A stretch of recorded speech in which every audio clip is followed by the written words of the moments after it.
एक बार ओम का उच्चारण करेंगे। ओ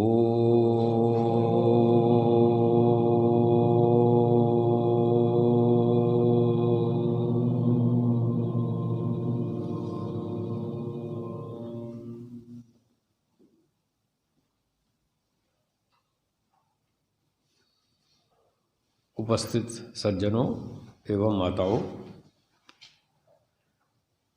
हम सत्यार्थ प्रकाश के तीसरे समोल्लास का अध्ययन कर रहे थे।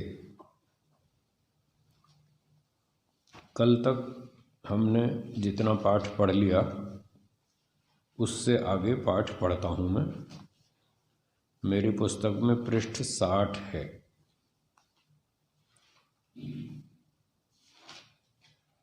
कल अंत में नित्य और अनित्य की बात चल रही थी। सद अकारणवत नित्यम, जो वस्तु सत्तात्मक हो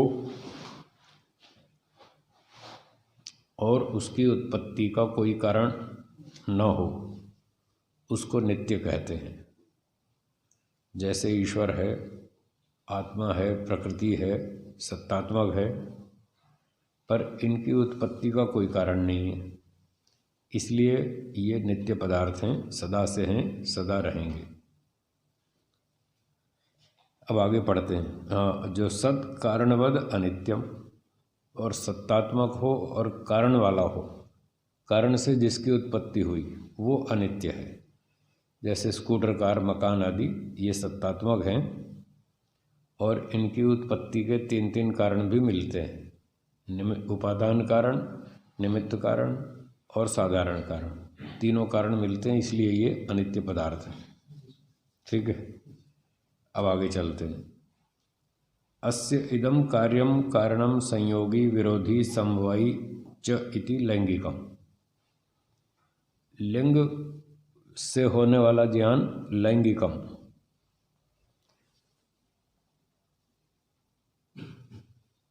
तो लिंग से जो ज्ञान होता है, लिंग लिंगी वाला, वो अनुमान प्रमाण कहलाता है। अग्नि का लिंग है धुआं। लिंग का मतलब लक्षण। किसी लक्षण को देखकर उससे संबंधित दूसरी वस्तु को हम जान लेते हैं, वो अनुमानिक ज्ञान कहलाता है। तो अब यहाँ कह रहे हैं जो अनुमानिक ज्ञान है वो कैसे होता है, तो उसमें हिंदी पढ़ता हूँ। इसका यह कार्य व कारण है इत्यादि, समवायी, संयोगी, एकार्थ समवायी और विरोधी, ये 4 प्रकार का लैंगिक अर्थात लिंग लिंगी के संबंध से ज्ञान होता है। तो इसका यह कारण है, इसका यह कार्य है। इस शैली से ये बताया सिखाया जाता है। जैसे उदाहरण के लिए, अग्नि का लिंग धुआं है और धुएं का लिंगी अग्नि है। इस तरह से बताया जाता है, दोनों का संबंध जोड़ के, धुएं और अग्नि का। अग्नि का लिंग धुआं है और धुएं का लिंगी अग्नि है। इस तरह से ये 2 का संबंध बता दिया। और फिर जब 2 में से एक लिंग को देखेंगे, हम धुएं को देखेंगे, तो अग्नि का ज्ञान हो जाएगा। ये लैंगिकम ज्ञानम है, अनुमानिक ज्ञानम। तो ये तो हुआ कारण कार्य वाला। धुआं और अग्नि में कारण कार्य संबंध है। धुआं कार्य है, अग्नि कारण है। पहले अग्नि होती है या पहले धुआं होता है? हैं? आग के बिना धुआं हो सकता है क्या? हैं? अग्नि के बिना नहीं हो सकता। तो 2 में से पहले क्या होगा? अग्नि। पहले अग्नि होगी, तो जो पहले होता है वो कारण। इसलिए अग्नि कारण है, धुआं कार्य है। ये कारण और कार्य का संबंध हो गया। तो हम ये कहते हैं कि ये धुआं कार्य है किसका? अग्नि का, और अग्नि कारण है धुएं का। तो उसको लिंग और लिंगी के नाम से कहेंगे। धुआं लिंग है अग्नि का, और अग्नि लिंगी है धुएं का। तो ये कार्य और कारण में ये संबंध हुआ। अब आगे बताते हैं, इसका ये एक समवायी भी होता है। समवाय संबंध अभी पढ़ा था हमने, नित्य संबंध। तो जिन दो चीज़ों में नित्य संबंध होता है वहाँ समवायी हेतु कहलाएगा, समवायी हेतु। तो समवायी हेतु क्या है? जैसे आकाश परिमाण वाला है, तो आकाश एक द्रव्य है, परिमाण एक गुण है। द्रव्य और गुण का समवाय संबंध है। गुण जब भी रहेगा द्रव्य के आश्रित रहेगा, इसलिए उन दोनों का समवाय संबंध हुआ। तो कहीं द्रव्य दिखाई दे जाए तो गुण का होना वहाँ अनिवार्य है, क्योंकि वो समवाय संबंध है उनका। और अगर कहीं गुण की प्राप्ति हो जाए तो गुणी द्रव्य का भी होना अनिवार्य है, क्योंकि दोनों साथ ही रहते हैं। तो इस प्रकार से गुण की अनुभूति करके हम गुणी का अनुमान कर लेंगे। जैसे हवा हमको टकरा रही है, हवा चल रही है, यहाँ शरीर पे टकराती है, तो स्पर्श गुण है ये। स्पर्श गुण के माध्यम से वायु जो द्रव्य है उसका हम अनुमान कर लेंगे। तो ये किस नियम से हुआ? समवायी हेतु से। गुण और गुणी का समवाय संबंध है, इस तरह से हुआ। ठीक है। अब तीसरा है संयोगी हेतु। जैसे शरीर त्वचा वाला है, तो अब ये उदाहरण जो है संयोगी में तो नहीं लगता, ये तो समवायी का उदाहरण है। जैसे शरीर त्वचा वाला है, अब पहले लिख दिया संयोगी और उदाहरण दे दिया समवायी का। अच्छा, फिर क्योंकि त्वचा को हम शरीर से अलग नहीं कर सकते, तो जिन चीज़ों को अलग नहीं कर सकते उनमें संयोग संबंध नहीं होगा, उसमें समवाय संबंध होगा। तो त्वचा को हम शरीर से अलग नहीं कर सकते, इसलिए इन दोनों में समवाय संबंध है। अच्छा, आगे लिखा भी है कि इत्यादि का नित्य संयोग है, तो नित्य संयोग तो फिर समवाय संबंध हुआ।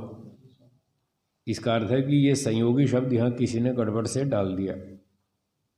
ये गड़बड़ महर्षि दयानंद जी की नहीं है, किसी और ने गड़बड़ की है, पहले भी बताया था मैंने। तो संयोगी का उदाहरण फिर क्या बनेगा? संयोगी का बनेगा कार और ड्राइवर का। ड्राइवर कार में बैठता है और कार चलाता है। जब कार ठीक ठाक चल रही है, बढ़िया, और ड्राइवर दिख नहीं रहा, मान लो हम ऊपर हैं कहीं 10वीं मंजिल पे मकान में, और नीचे सड़क पे कार ठीक ठाक चल रही है, तो ड्राइवर तो हमको 10वीं मंजिल की ऊंचाई से तो दिखेगा नहीं, बीच में कार की छत आ जाती है, तो वो उसके पीछे छुप जाता है ड्राइवर। परंतु कार ठीक ठाक चल रही है सिस्टम से, उसकी ठीक व्यवस्थित गति को देखकर इस लिंग से हम उस ड्राइवर का अनुमान कर लेते हैं कि इस कार में कोई ड्राइवर है जो ठीक तरह से चला रहा है। ये संयोगी हेतु हुआ। कार और ड्राइवर में संयोग संबंध है। संयोग संबंध उन दो चीज़ों में होता है जिनकी अपनी स्वतंत्र सत्ता हो, और वो उससे अलग भी हो सकते हैं। कोई कोई हो भी जाते हैं, कोई नहीं भी होते। वो अपवाद रूप में ऐसे हैं जो अलग नहीं हो पा रहे, लेकिन फिर भी उनकी सत्ता स्वतंत्र होने से उनमें जो संबंध है वो संयोग संबंध कहलाएगा, समवाय संबंध नहीं। जैसे आत्मा ईश्वर से अलग नहीं हो सकता, आत्मा ईश्वर से अलग नहीं हो सकता, फिर भी दोनों की सत्ता अपनी अलग अलग है, इसलिए इनमें संयोग संबंध होगा, आत्मा और ईश्वर में, समवाय संबंध नहीं।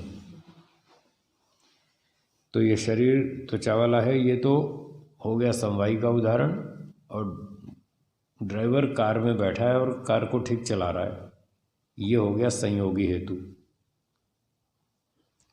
अब एक और है आगे, एकार्थ समवायी। एकार्थ समवायी का मतलब एक अर्थ में दो का रहना। अर्थ मतलब वस्तु, एक वस्तु में दो चीज़ें नियम पूर्वक रहती हैं, तो फिर वहाँ उनका नित्य संबंध अनुमान प्रमाण में हेतु बनता है। जैसे रूप स्पर्श कार्य का लिंग अर्थात जनाने वाला है।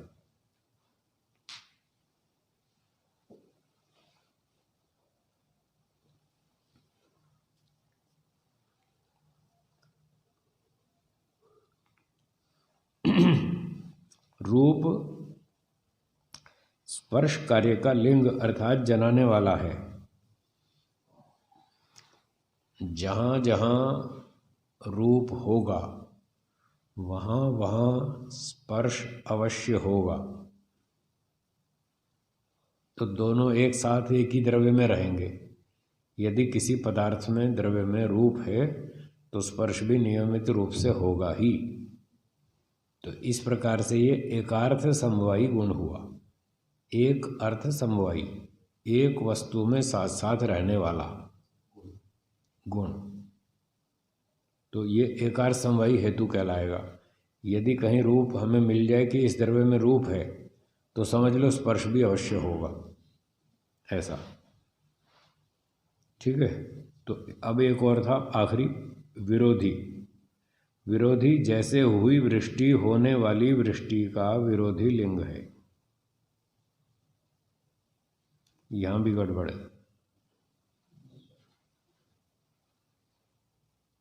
यहाँ भी पाठ में गड़बड़ है, किसी ने बिगाड़ रखा है इसको। ये विरोधी का लक्षण नहीं दिख रहा। विरोधी का लक्षण होता है कि जैसे वर्षा नहीं हो रही, बादल तो खूब है आकाश में, कभी कभी आपने देखा होगा बादल तो बहुत इकट्ठे हो जाते हैं और बरसात नहीं होती। कड़ाके की बिजली चमक रही है। हाँ, उसके बाद भी नहीं होती, उसके बाद भी नहीं होती। तो वो क्यों नहीं होती? वर्षा का एक विरोधी तत्व है वायु। वायु ने बादल को रोक लिया। तो वायु और बादल का जो संयोग है इसको बोलते हैं वायु अभ्र संयोग। ये वायु अभ्र संयोग अनुमेय है, लिंगी है, और वायु का न होना, वर्षा का न होना लिंग है। तो ये इसका विरोधी लिंग है। वर्षा का न होना लक्षण है इस बात का, किस बात का? कि ऊपर वायु ने बादलों को रोक लिया, वो गिरने नहीं दे रही हवा नीचे, वायु ने रोक रखा है। तो इस प्रकार से ये इसका विरोधी लिंग हुआ, वर्षा न होना और बादल होना। तो बादल को वायु का रोकना, ये दोनों विरोधी हैं आपस में। तो जब दो विरोधियों में से एक को देखकर दूसरे का ज्ञान करते हैं तो उसको विरोधी हेतु के नाम से कहा जाता है। तो ये इस प्रकार से 5 लैंगिक ज्ञान यहाँ पर बताए। ये इसका कार्य है, ये इसका कारण है। एक तो ये हो गया, ये इसका संयोगी है, 2 हो गए। ये विरोधी है, 3 हो गए। और ये समवायी है, 4 हो गए। और एकार्थ समवायी 5 हो गए। तो इस प्रकार से अनुमानिक ज्ञान होता है। सृष्टि के अंदर बहुत सी व्यवस्थाएं हम देखते हैं और फिर बाद में जब आवश्यकता होती है तो 2 पदार्थों में से एक पदार्थ तो दिखता है और दूसरे का हम अनुमान कर लेते हैं। अब व्याप्ति के बारे में बताएंगे। व्याप्ति नियत धर्म साहित्यम उभयोः एक तरस्य व्याप्ति निज शक्ति उद्भवम इति आचार्याः आधेय शक्ति योगः इति पंचशिखा। ये सांख्य दर्शन के सूत्र हैं, अभी पढ़े थे ना हमने। हाँ, ये सारे आए थे।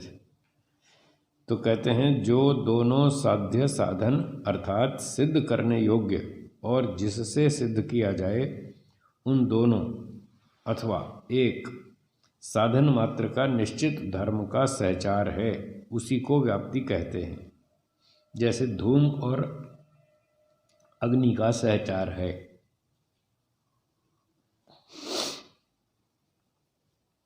धूम धुआं, धुएं और अग्नि का सहचार है, साथ में रहना। सहचार मतलब साथ में रहना। तो धुआं और अग्नि साथ साथ रहते हैं।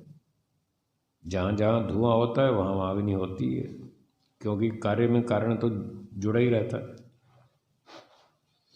इस प्रकार से पंक्ति को देखिए, जहाँ दोनों मतलब साध्य और साधन, अर्थात साध्य का मतलब सिद्ध करने योग्य अग्नि, और जिससे सिद्ध किया जाए धुआं। जिस धुएं से ही तो सिद्ध होगी अग्नि, धुआं तो दिख जाएगा प्रत्यक्ष, और अग्नि परोक्ष रहेगी, वो न दिखती हुई भी अनुमान से जान ली जाएगी। साधन साधन तो जिससे सिद्ध किया जाए वो साधन है उन दोनों अथवा एक, दोनों का अथवा एक का। व्याप्ति के अंदर दोनों तरफ से भी व्याप्ति बनती है कहीं कहीं, और कहीं एक तरफ से बनती है। ठीक है, तो ये कह रहे हैं दोनों अथवा एक साधन मात्र का निश्चित धर्म का सहचार है। तो साधन मात्र था उदाहरण में धुआं, उसका निश्चित धर्म का सहचार है, अर्थात निश्चित रूप से धुआं अग्नि के साथ रहता है। ठीक है,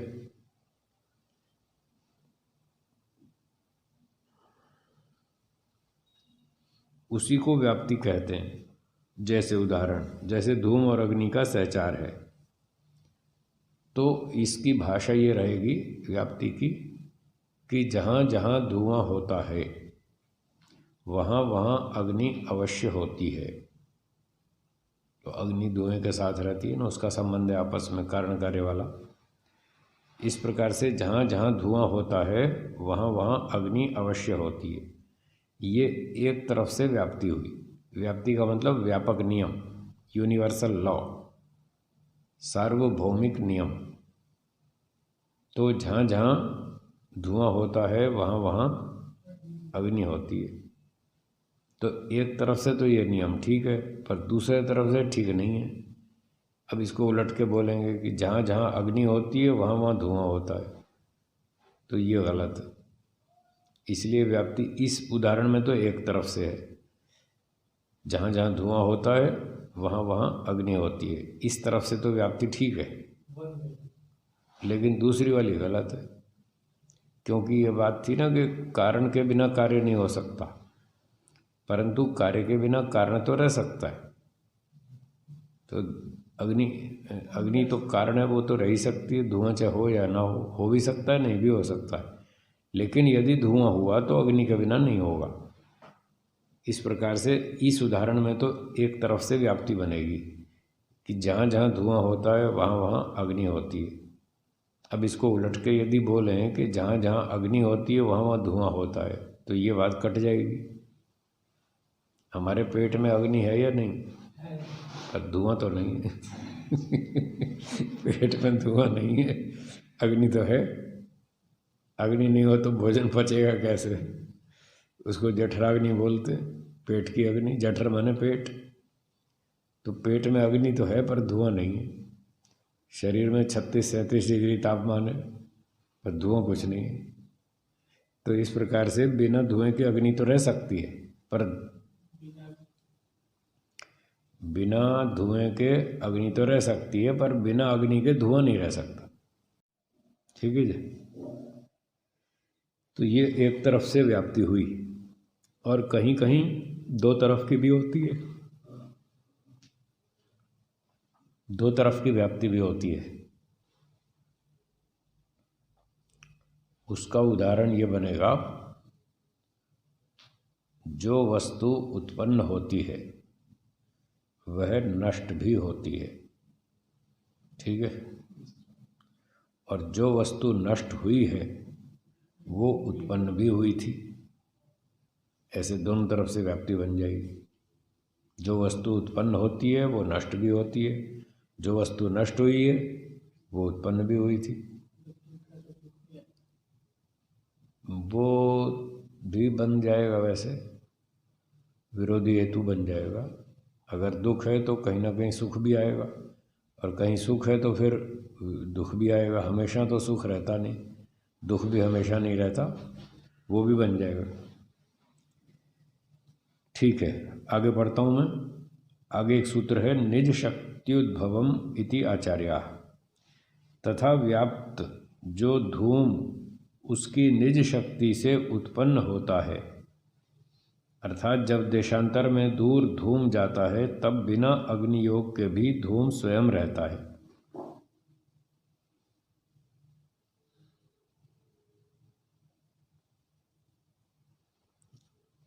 तो उसी का नाम व्याप्ति है। ये तो कुछ गड़बड़ है,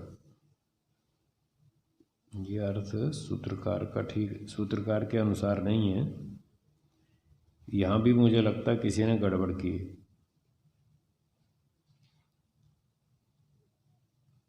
तो शास्त्र में जो है निज शक्ति उद्भवम इति आचार्या, कुछ आचार्यों का मत ऐसा है, सांख्य के कुछ आचार्यों का मत ऐसा है कि कारण और कार्य की अपनी शक्ति प्रकट हो जाना, इसका नाम व्याप्ति है। ऐसे ही पढ़ा था, कार्य और कारण की अपनी शक्ति प्रकट हो जाना यही व्याप्ति है। तो लकड़ी और कुर्सी, ये उदाहरण ले लेते हैं हम। लकड़ी कारण है, कुर्सी कार्य है। तो लकड़ी में कारण का स्वरूप उद्बुद्ध हो गया और जो कुर्सी है वो कार्य स्वरूप वाले उद्बुद्ध हो गई, कार्य का स्वरूप उद्बुद्ध हो गया उसमें। तो इन दोनों की व्याप्ति बन गई। निज शक्ति, अपनी अपनी शक्ति प्रकट होने पर उनकी व्याप्ति बन जाती है कि ये इसका कारण है, ये इसका कार्य है। इस प्रकार से। और ये जो इन्होंने लिखा, ये तो किसी दूसरे व्यक्ति का लग रहा है, उसने कुछ गड़बड़ कर दी यहाँ कि जो व्याप्त जो धूम है उसकी निज शक्ति से उत्पन्न होता है। अर्थात जब देशांतर में दूर धूम जाता है तब बिना अग्नि योग के भी धूम स्वयं रहता है, उसी का नाम व्याप्ति है। अर्थात अग्नि के छेदन भेदन सामर्थ्य से जल आदि पदार्थ धूम रूप प्रकट होता है। ये सारी गड़बड़, ठीक नहीं है व्याख्या। और आगे था तीसरा, आधेय शक्ति योग इति पंचशिखा, ये तीसरा सूत्र है, इसकी व्याख्या करते हैं। जैसे महत्तत्व में प्रकृति आदि की व्यापकता, बुद्धि आदि में व्याप्यता, धर्म के संबंध का नाम व्याप्ति है। तो महत्तत्व में प्रकृति आदि की व्यापकता, महत्तत्व कार्य वस्तु है, प्रकृति कारण वस्तु है। तो कार्य में कारण वस्तु व्यापक होती है। जैसे वस्त्र में धागा, वो व्यापक है कार्य के अंदर, वस्त्र के अंदर, ठीक है।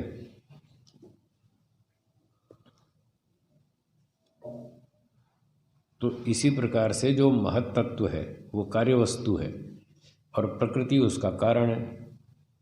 तो जैसे वस्त्र में धागा, बर्तन में धातु व्यापक होती है, कार्य वस्तु में कारण वस्तु व्यापक होती है। तो इसी तरह से महत् तत्व में प्रकृति व्यापक है, वो उसका कारण होने से। तो महत् तत्व में प्रकृति आदि की व्यापकता, बुद्धि आदि में व्याप्यता।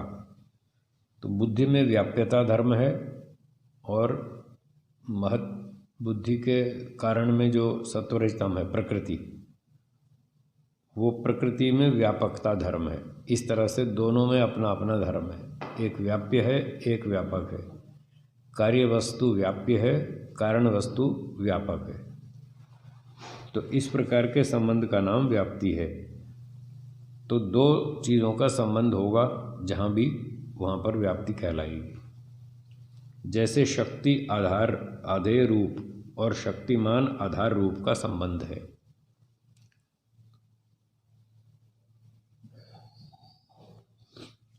तो यहाँ आधार आधेय संबंध दिखा रहे हैं। शक्ति आधेय रूप और शक्तिमान आधार रूप का संबंध है।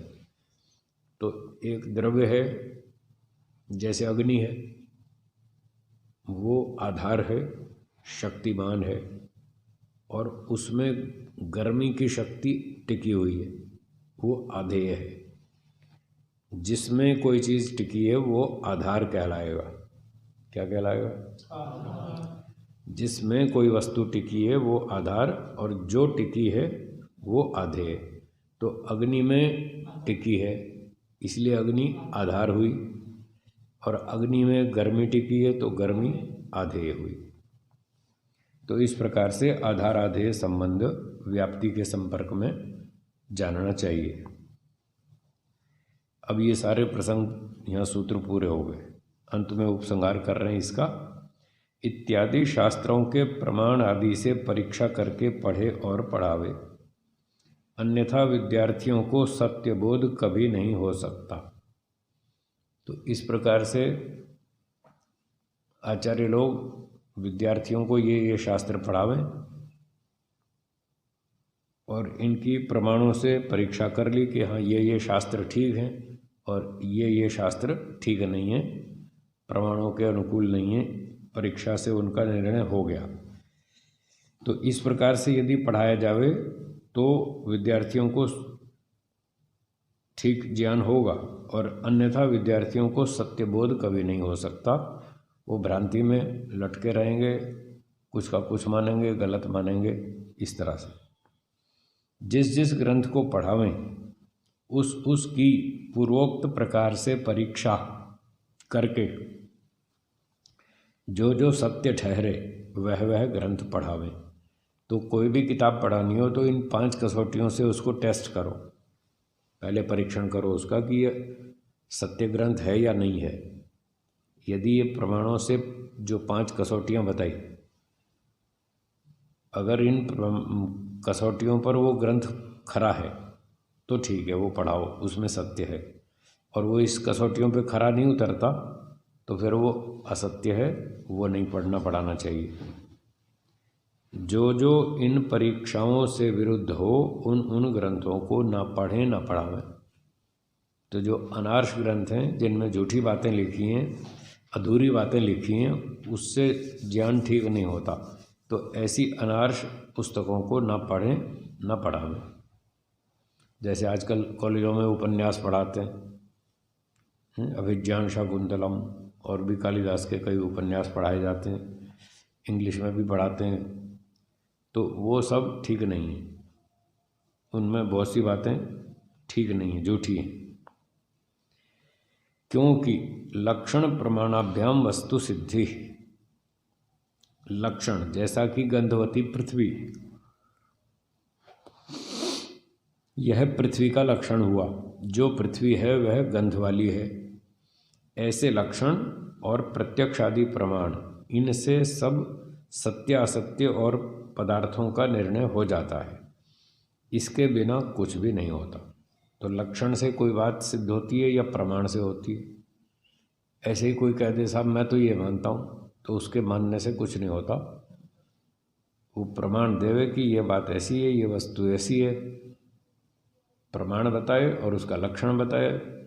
कौवा है, उसका अपना लक्षण है, एक परिभाषा है, जिसके आधार पे आप उस पक्षी को देखते हैं और पहचान लेते हैं ये तो कौवा है। ऐसे ही चिड़िया है, ऐसे हर वस्तु है, हर वस्तु के अपने अपने विशेष गुण हैं, उन विशेष गुणों से वो वस्तु जानी जाती है। तो ये बात हमको यहाँ सीखने को मिली कि अगर दो व्यक्तियों में कहीं विचार भेद हो जाए, टकराव हो जाए, तो वो लोग चर्चा करेंगे आपस में।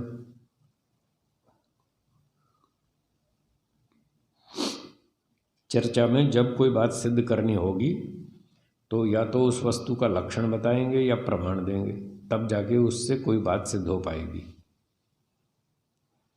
कोई यूं कह दे बातचीत में साहब मैं तो नहीं मानता, तो ऐसे नहीं होगी बात सिद्ध। ना ऐसे कोई बात गलत साबित होगी कि मैं तो नहीं मानता। ये कोई बोलने का तरीका नहीं है, कोई शास्त्र में ऐसा कोई विधान नहीं है कि मैं तो नहीं मानता। जो भी आप मानते हैं प्रमाण से मानो, आपकी मनमानी से नहीं।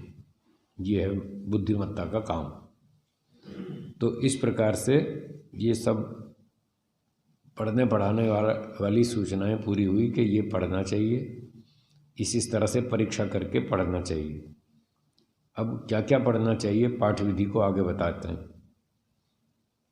अब पढ़ने पढ़ाने का प्रकार लिखते हैं।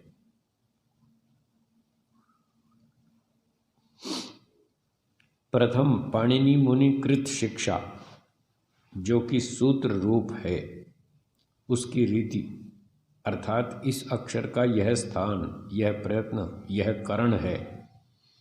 जैसे प, इसका ओष्ठ स्थान प होठों से बोला जाता है। स्पृष्ट प्रयत्न और प्राण तथा जीव की क्रिया करनी करण कहलाता है। तो स्पृष्ट प्रयत्न है कि इसको छू कर बोलना पड़ता है, स्पर्श करके, इसलिए स्पृष्ट प्रयत्न इसका नाम रखा गया। और प्राण तथा जीव की क्रिया करनी करण कहलाता है। प्राण की भी क्रिया करेंगे, जीव की भी क्रिया करेंगे, तब जाकर के हम क्या बोल पाएंगे। क्या शब्द था वो? पापा था ना, प्रयत्न। हाँ, जैसे प अक्षर था तो इसका स्थान होठ बताएंगे, प होठ से बोला जाता है। और स्पृष्ट प्रयत्न, और इसका छू करके उच्चारण होता है, वो दो होठों को आपस में छूना पड़ता है, प ऐसे।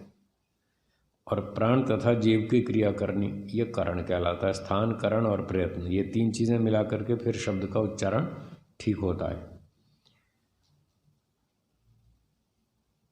तो ये पंक्ति होगी, प्राण तथा जीव की क्रिया करनी करण कहलाता है। इसी प्रकार योगाभ्यास सब अक्षरों का, यही था ना,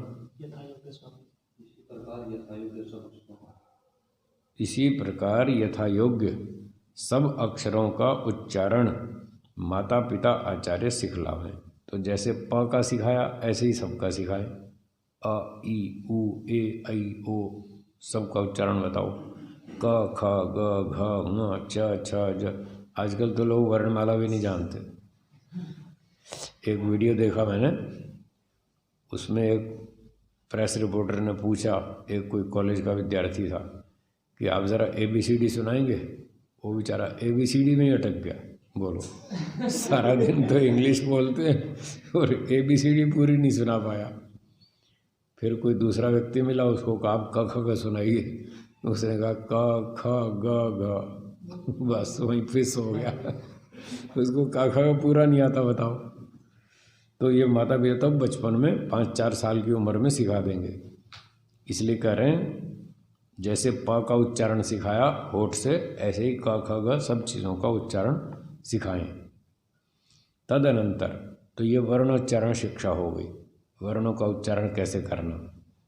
उसके बाद फिर अनंतर मतलब पश्चात, उसके बाद व्याकरण, अर्थात प्रथम अष्टाध्यायी के सूत्रों का पाठ।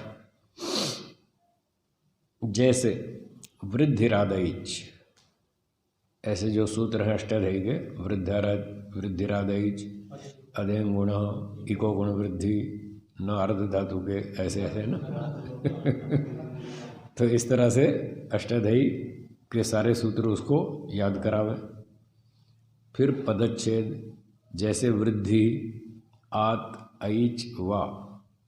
वृद्धिरादैच में पदों को तोड़ के अलग अलग बताना। वृद्धिरादैच, वृद्धि, आद, ऐच, वा। फिर वा, आदैच, इस तरह से।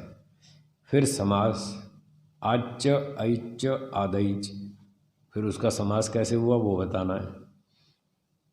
और अर्थ, फिर अर्थ बताना है। जैसे आद एचाम वृद्धि संज्ञा क्रियते, अर्थात आ, ऐ, औ की वृद्धि संज्ञा है, उसका नामकरण है वृद्धि, एक पारिभाषिक नाम रख दिया। तो ऐसे बहुत जगह पर नाम रख दिए जाते हैं, वो इसीलिए रखे जाते हैं कि आगे बार बार ना लंबा लंबा ना दोहराना पड़े, एक ही शब्द से काम चल जाए। ठीक है। फिर कहते हैं तह परो यस्मात् स तपरः, ताद अपि परः, तपरः। तकार जिसके परे हो और तकार से भी परे हो वह त पर कहलाता है। त पर, हाँ, नहीं तो लोग ये तपर तपर क्या है भाई। तपर तपर क्या है। पर माने आगे, अगला अक्षर। जैसे परत्व अपरत्व गुण बताए थे, तो पर माने दूर वाला, आगे वाला, अपर पास वाला। तो त परह, त के आगे वाला, दूर वाला, अगला अक्षर, ये है त पर। ये त पर है, तपर नहीं है।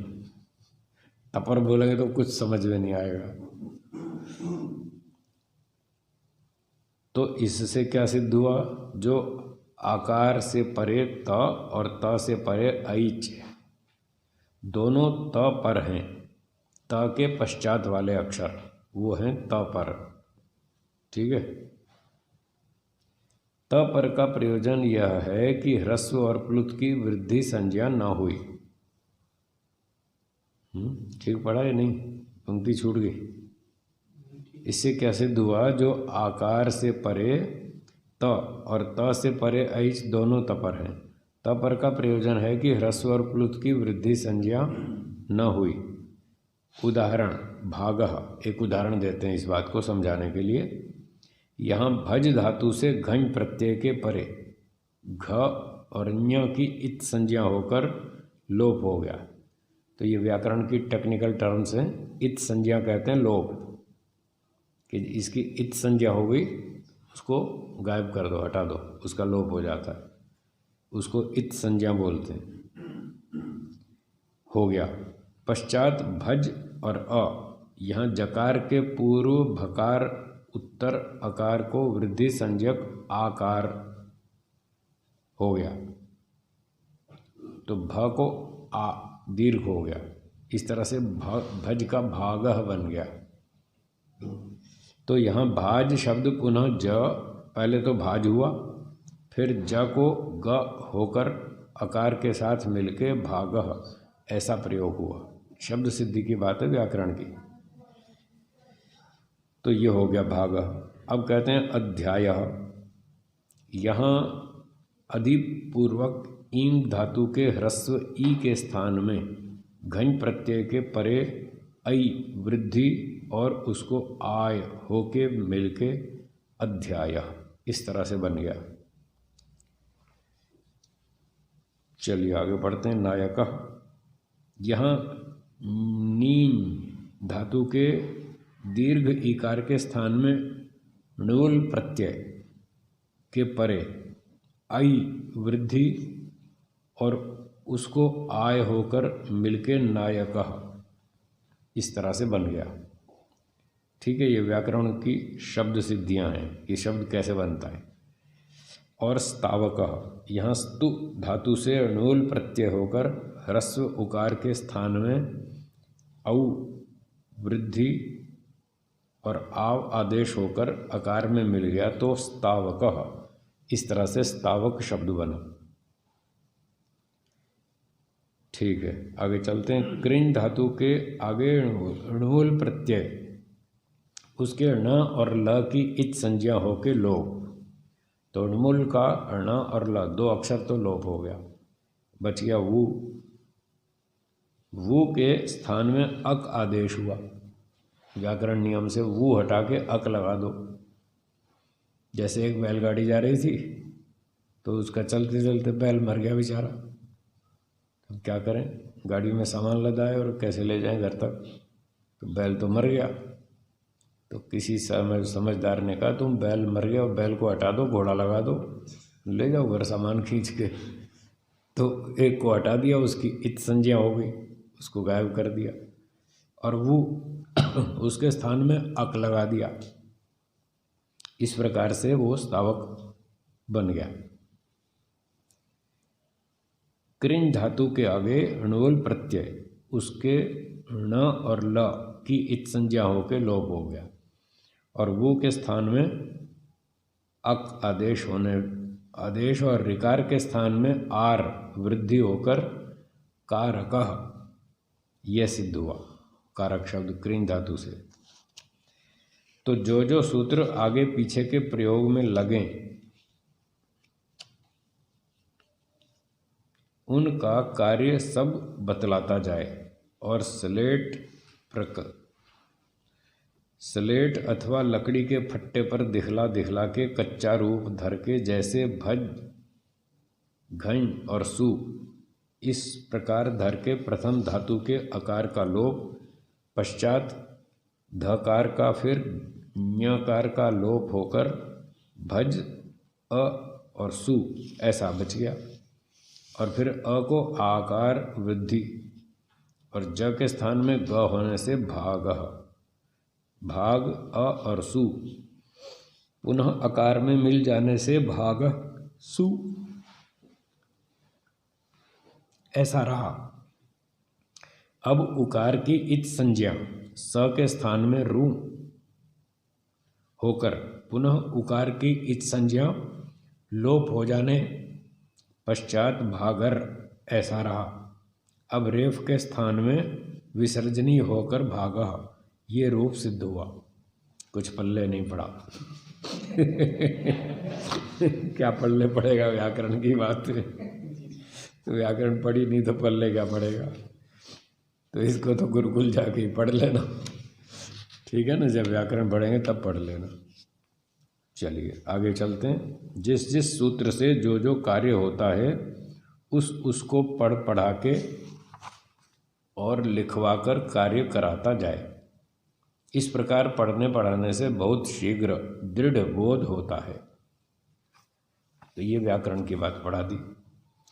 इस एक बार इसी प्रकार अष्टाध्यायी पढ़ा के धातु पाठ अर्थ सहित और 10 लकारों के रूप तथा प्रक्रिया सहित सूत्रों के उत्सर्ग अर्थात सामान्य सूत्र जैसे कर्मणि अण, कर्म उपपद लगा हो तो धातु मात्र से अण प्रत्यय होए, जैसे कुंभकारः।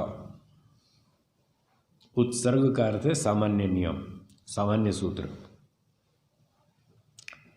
तो जैसे कुंभकार बन गया। पश्चात अपवाद सूत्र, तो पहले सामान्य नियम पढ़ाओ, फिर कहीं कहीं अपवाद होते हैं, अपवाद सूत्र पढ़ाओ।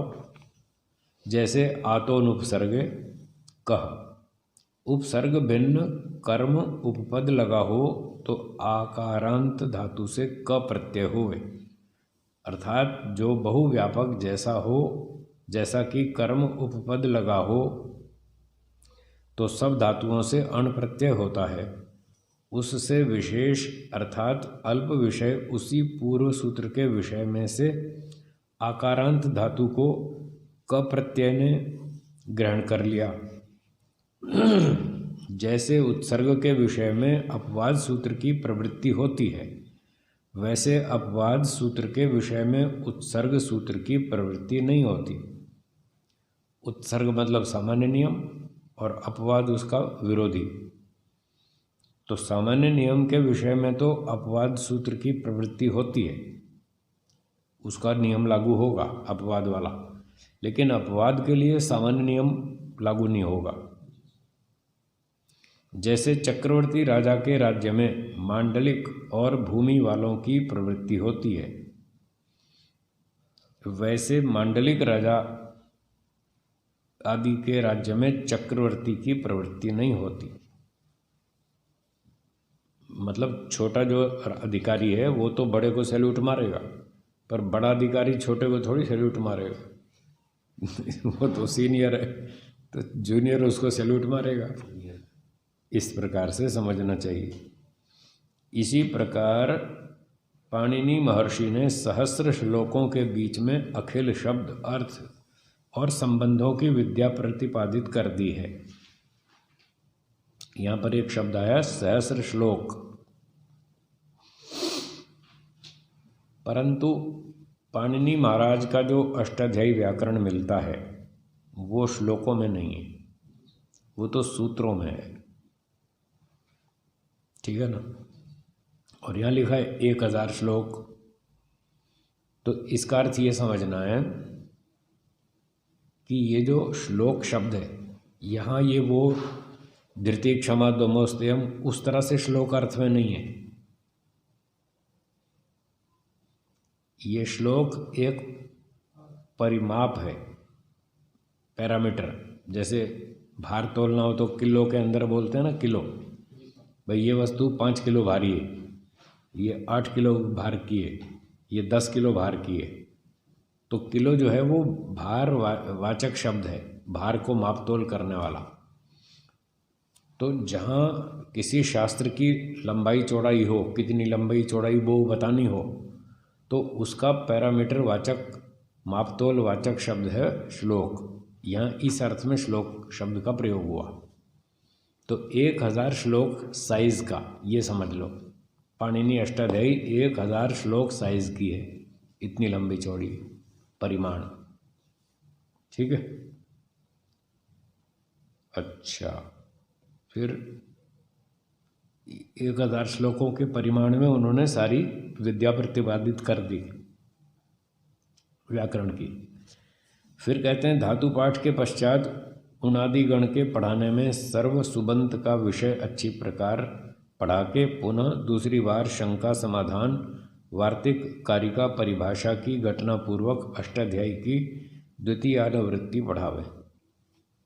तो पहली एक रीडिंग में कुछ थोड़ी थोड़ी चीज़ समझ में आएगी, अगली रीडिंग में फिर कुछ और नई नई बातें आएंगी समझ में, वो बताई जाएंगी जो पहली बार नहीं बताई थी, क्योंकि इतना सामर्थ्य नहीं था सीखने का, इसलिए उसकी द्वितीय अनुवृत्ति पढ़ावे, दूसरी बार कुछ नई नई बातें सिखाए और तदनंतर महाभाष्य पढ़ावे।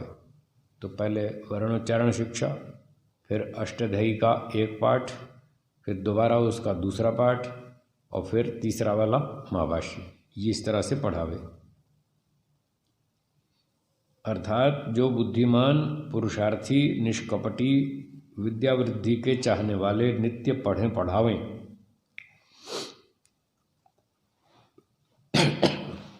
तो 1.5 वर्ष में अष्टाध्यायी और 1.5 वर्ष में महाभाष्य पढ़ के 3 वर्ष में पूर्ण वैयाकरण होकर वैदिक और लौकिक शब्दों का व्याकरण से पुनः अन्य शास्त्रों को शीघ्र सहज में पढ़ा सकते हैं। तो 3 साल में व्याकरण पढ़ा के फिर बाकी इन व्याकरण की सहायता से बाकी शास्त्रों को फिर अच्छी तरह आसानी से पढ़ सकते हैं, पढ़ा सकते हैं। किंतु जैसा बड़ा परिश्रम व्याकरण में होता है वैसा श्रम अन्य शास्त्रों में करना नहीं पड़ता। ये अष्टाध्यायी कष्टाध्यायी व्याकरण अष्टाध्यायी जो है ये कष्टाध्यायी है। लोग कहते हैं गुरुजी ये तो बहुत कष्ट देती है, इसलिए इसका नाम अष्टाध्यायी नहीं कष्टाध्यायी रखना चाहिए।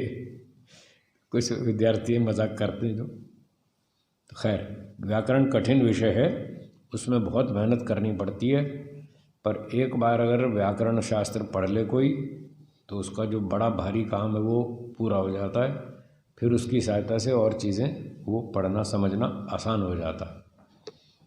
ये इसलिए कह रहे हैं जितना बोध इनके पढ़ने से 3 वर्षों में होता है उतना बोध। अब देखिए जो पठन पाठन की बात चल रही थी ना, ये किताब पढ़नी है और ये नहीं पढ़नी, तो अष्टाध्यायी पाणिनि मुनि की तो पढ़नी है, महाभाष्य पतंजलि महाराज का पढ़ना है, पर जो नहीं पढ़ना है वो अब बता रहे हैं अनार्ष ग्रंथों के नाम। और जितना बोध इनके पढ़ने से 3 वर्ष में होता है उतना बोध कुग्रंथ, अब ये कुग्रंथ हैं, बुरे खराब ग्रंथ व्याकरण के नाम पर गलत चीज़ें पढ़ाने सिखाने वाले, सारस्वत, चंद्रिका, कौमुदी, मनोरमा आदि के पढ़ने से 50 वर्षों में भी नहीं हो सकता जितना व्याकरण अष्टाध्यायी से 3 वर्ष में ज्ञान होता है, उतना दूसरी पद्धति से 50 वर्ष में भी नहीं होता।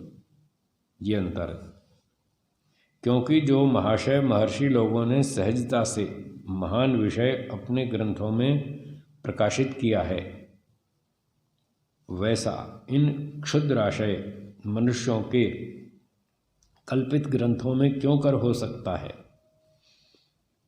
तो महाशय जिनका आशय महान है, जिनका अभिप्राय, जिनकी भावनाएं बहुत ऊंची हैं, वो है महाशय, वो है ऋषि महर्षि लोग। तो महर्षियों ने जो आसानी से इतने बड़े विस्तृत विषय को बांध दिया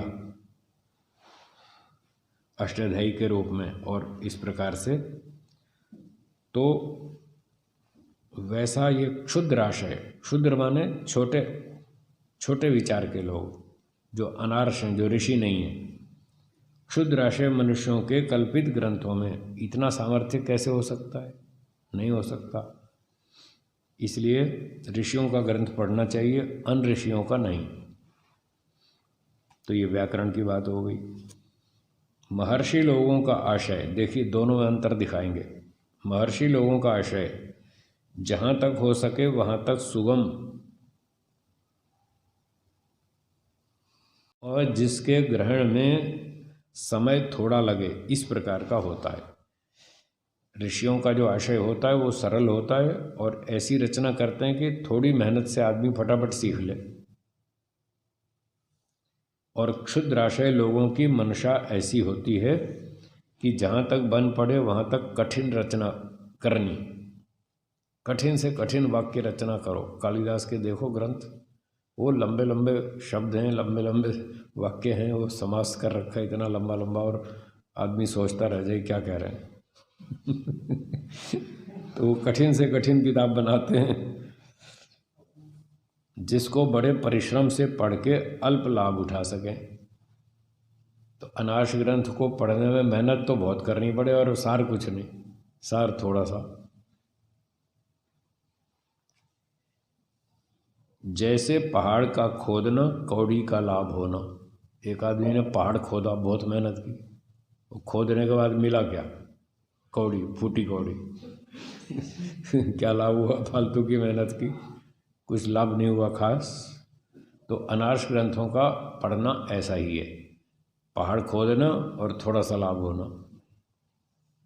और आर्ष ग्रंथों का पढ़ना ऐसा है कि जैसा एक गोता लगाना बहुमूल्य मोतियों का पाना।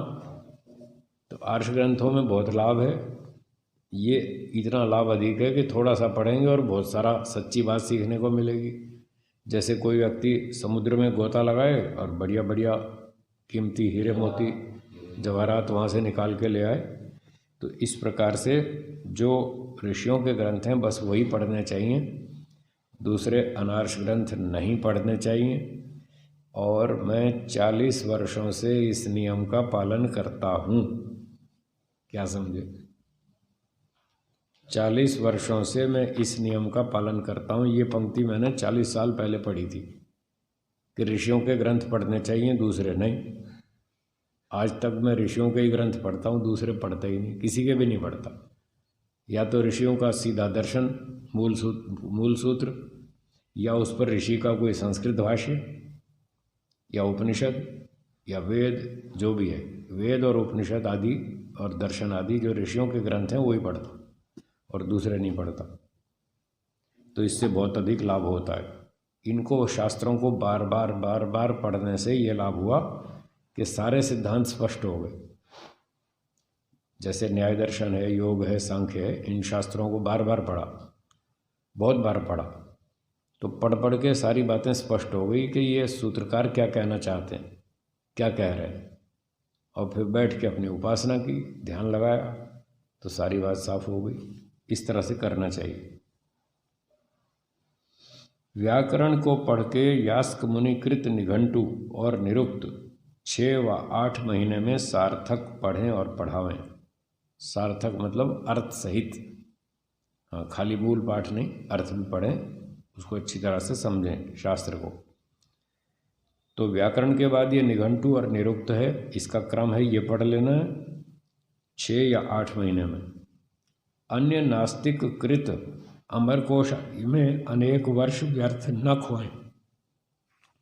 अमरकोश आदि जो है वो अनार्ष ग्रंथ है, तो उसमें बहुत समय ना लगाएं और ये निरुक्त निघंटु पढ़ें।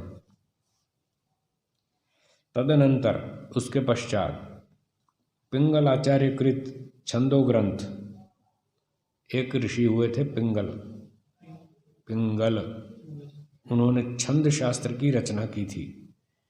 बहुत से छंद होते हैं जिन छंदों में ये काव्य लिखे जाते हैं।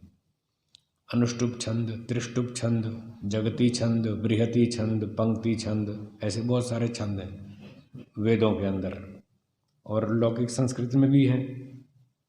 तो इनका एक शास्त्र है जिसको छंद शास्त्र कहते हैं, वो पिंगल आचार्य का, ऋषि का लिखा हुआ है।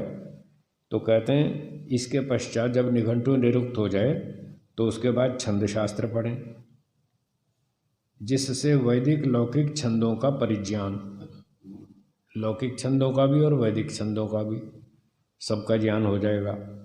नवीन रचना और श्लोक बनाने की रीति भी यथावत सीखें।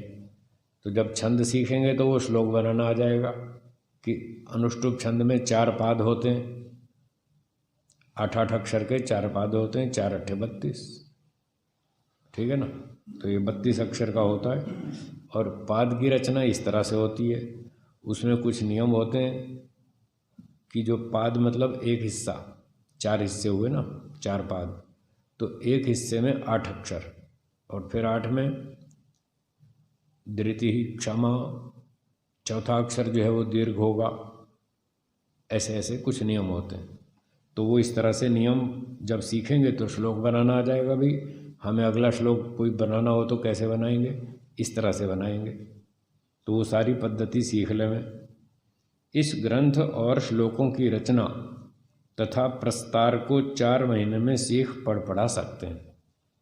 तो ये जो यहाँ समय लिखा है कि ये 1.5 वर्ष में, ये 4 महीने में, ये 8 महीने में, ये बहुत तीव्र बुद्धि वाले के लिए लिखा है, जिसकी बुद्धि बहुत तेज़ चलती है, फटाफट मेमोरी बहुत हाई स्पीड है। तो वो ऐसे जल्दी जल्दी 1.5 महीने में, 2 महीने में, 6 महीने में इतना पड़ जाएगा। पर जिसकी स्पीड कम हो, बुद्धि कम काम करती हो, स्मरण शक्ति भी कम हो, तो उसको उतनी देर लगेगी। तो ये तीव्र बुद्धि वाले के लिए समय गणना बताइए। फिर कहते हैं और वृत्त रत्नाकर आदि अल्प बुद्धि प्रकल्पित ग्रंथों में अनेक वर्ष न खोवें। तो इन ग्रंथों में बहुत सारा समय न खर्च करें, ये क्योंकि ग्रंथ अच्छे लोगों के, बुद्धिमानों के बनाए हुए नहीं। तत्पश्चात मनुस्मृति, अब इतना सब पढ़ने के बाद फिर मनुस्मृति पढ़े, वाल्मीकि रामायण और महाभारत के उद्योग पर्व अंतर्गत विदुर नीति आदि अच्छे अच्छे प्रकरण जिनसे दुष्ट व्यसन दूर हों, ये अच्छे अच्छे भाग पुस्तकों के पढ़ लें, विदुर नीति आदि। और उत्तमता सभ्यता प्राप्त हो वैसे को काव्य रीति से, अर्थात पदच्छेद, पदार्थोक्ति, अन्वय, विशेष्य, विशेषण और भावार्थ को अध्यापक लोग जनावें और विद्यार्थी लोग जानते जाएं, ऐसे उनको पढ़ाते जाएं। इनको वर्ष के भीतर पढ़ लें, 1 वर्ष में इतना सारा सिलेबस पढ़ लें। ठीक है जी, हो गया। तदनंतर पूर्व मीमांसा, वैशेषिक न्याय, योग, सांख्य और वेदांत, ये 6 दर्शन पढ़े। अर्थात जहाँ तक बन सके वहाँ तक ऋषिकृत व्याख्या सहित। तो क्योंकि 6 दर्शनों पर ऋषि ग्रंथ नहीं है, भाष्यकार, सूत्र तो ऋषियों के मिलते हैं पर भाष्य जो है वो सब ऋषियों का नहीं मिलता। तो योग दर्शन पे व्यास जी का भाष्य है और न्याय दर्शन पे गौतम जी के न्याय दर्शन पर वात्स्यायन जी का भाष्य है, बाकी तो मिलता नहीं। तो जितना ऋषियों का मिलता है उतना वो पढ़े। और फिर आगे लिखा है अथवा उत्तम विद्वानों की सरल व्याख्या युक्त 6 शास्त्रों को पढ़ें पढ़ावें। तो ऋषियों का जहाँ नहीं हो तो फिर उत्तम विद्वानों का पढ़ें, जो बुद्धिमान हो और सिद्धांत की जानकारी ठीक हो, ठीक व्याख्या करें, फिर ऐसे विद्वानों का भाष्य पढ़ें। परंतु वेदांत सूत्रों के पढ़ने से पूर्व ईश, केन, कठ, प्रश्न, मुंडक, मांडुक्य, ऐतरेय, तैत्तिरीय, छांदोग्य और बृहदारण्यक, इन 10 उपनिषदों को पढ़ के 6 शास्त्रों के भाष्य वृत्ति सहित सूत्रों को 2 वर्ष के भीतर पढ़ें और पढ़ावें और पढ़ लें। तो 6 दर्शनों का समय 2 वर्ष। तो 2 वर्ष में आजकल तो लोग पढ़ नहीं पाते, अधिक समय लगता है। मतलब उनकी स्पीड थोड़ी बुद्धिमानों से कम है, जिस स्पीड से ये लिखा है ना उससे थोड़ी कम है। तो इस प्रकार से पठन पाठन करना चाहिए। तो आज का पाठ यहीं रखते हैं, समय को ध्यान में रखते हुए एक बार ओम का उच्चारण करेंगे। ओम